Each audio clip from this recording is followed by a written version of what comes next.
Mga kababayan, ladies and gentlemen, Assalamualaikum, Warakmatullahi wa Barakatuh. Madayaw, mayong adlaw, kaninyong tanan, magandang sa inyo lahat.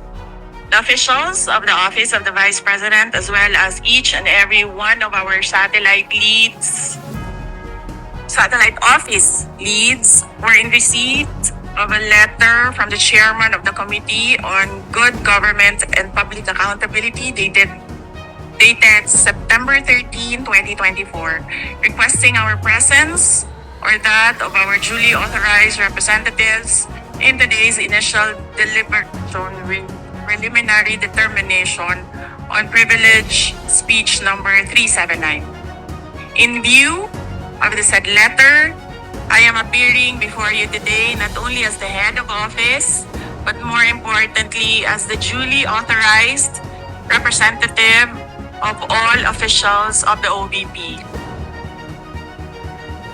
Simply because we have not done anything wrong.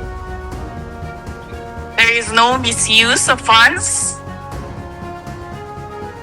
If there are audit findings, we shall gladly respond to them before the Commission on Audit. And if there are legitimate cases to be filed, then we shall gladly respond to them before the appropriate courts. In relation to this, may I just say that I take notice of the opening speeches and nasabi doon, there is a determination of misfeasance, nonfeasance, and malfeasance. And those are cases that should properly be taken in the courts of law. What we are witnessing now is no ordinary legislative inquiry. This exercise is a well-funded and coordinated political attack. This much is evident from the very words of the privilege speech that prompted this inquiry. A speech that simply meant to say, do not vote for Sara on 2028.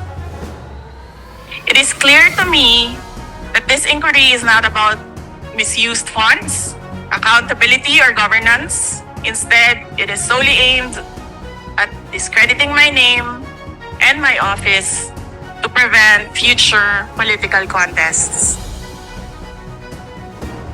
I have publicly stated my reasons as to why I've chosen not to defend the OVP's budget proposal for 2025. I have narrated the issues I encountered in previous years, which can easily be confirmed by looking at the NEP, the GAP, and the GAA for fiscal years 2023 and 2024. Further, I have even shared the drama transpired last year regarding the confidential funds. Hence, just as we have done last year, we again leave the 2025 OVP budget to the pleasure of Congressman Martin Romualdez. I am not asking for any special treatment, nor am I asking you to uphold any tradition. There is no disrespect. All I am saying is that you have the complete freedom to do whatever you wish with the OVP budget. If you feel that all the documentary submissions are not enough, then by all means, huwag kayo magbigay ng budget. Sa totoo lang, hindi naman ang budget ang punteriya ninyo. Dahil napakadali naman magtanggal ng budget. What you are trying to do is make a case for impeachment. Hindi naman ako kakandidato sa nalalapit na eleksyon. Hindi ako namumulitika. Ang ginagawa ko lamang ay ang pagtupad sa aking oath of office at campaign platforms na trabaho edukasyon at mapayapang pamumuhay.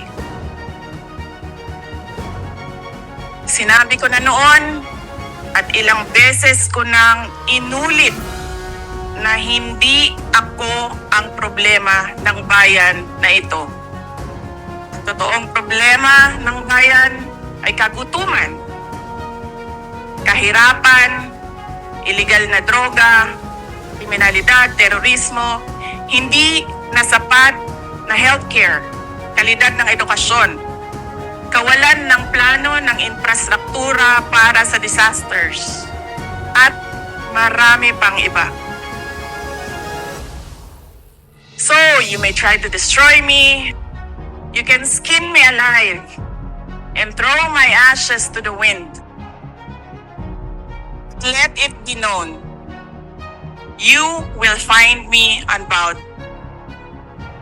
I will continue to serve the Filipino people no matter the personal cost or political intrigue.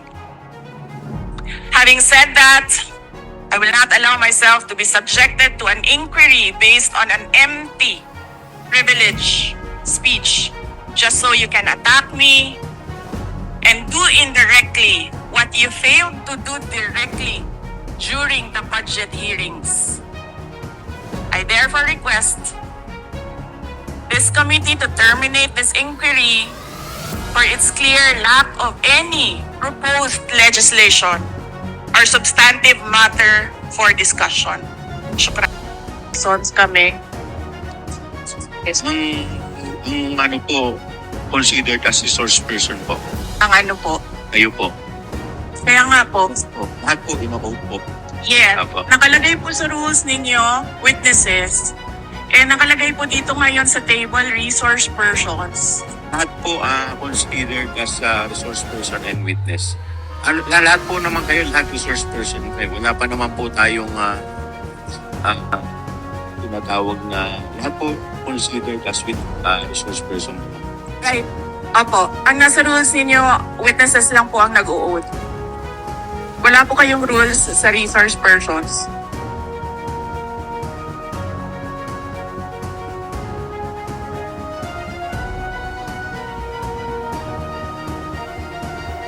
Ma'am, ano lang po yun eh.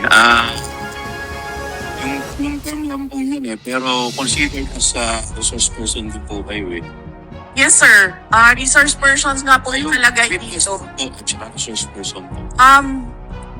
Hindi nyo po sinabi na witness ako. Sinabi nyo po dito ngayon, resource persons. Ang nakalagay po sa rules ninyo, witness. Comsec, ano po yung Yun po rules in aid of legislation.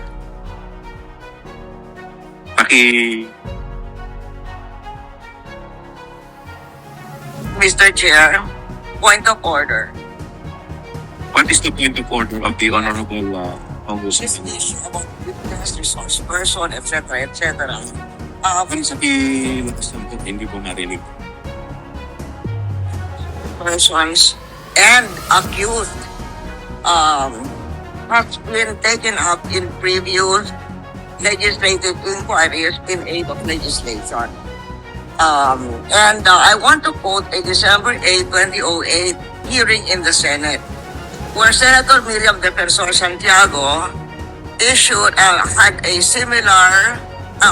had an opinion on a similar situation, but she quoted the Supreme Court ruling. So,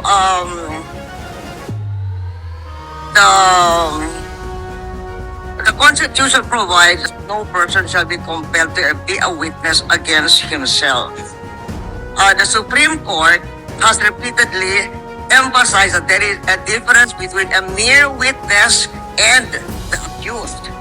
And it can appear from statements and privileged speeches that there is that a person who is the subject matter of an adverse privileged speech is not a mere witness or a mere person of interest, meaning a suspect. She is in fact accused of what seems to be a criminal case for violation of certain criminal laws, including malversation of public funds.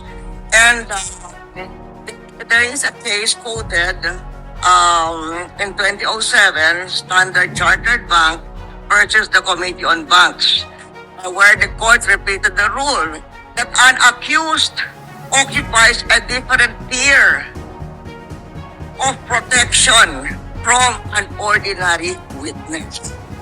So, when the court said, Supreme Court said, whereas an ordinary witness may be compelled to take the witness stand and claim the privilege at each question requiring an incriminating answer is shot at him, an accused may altogether refuse to take the witness stand and refuse to answer any or all questions. So that has been a Supreme. And then there is a portion, the court explained that the right of the accused against self-incrimination also applies to respondents in administrative investigations such as in legislative inquiries in aid of legislation. So that is the point of order I am raising, and there is a Supreme Court ruling to this effect. Thank you, Mr. With that, the chair declares 1 minute suspension. Recess. 1 minute Thank recess you. declared. Yes.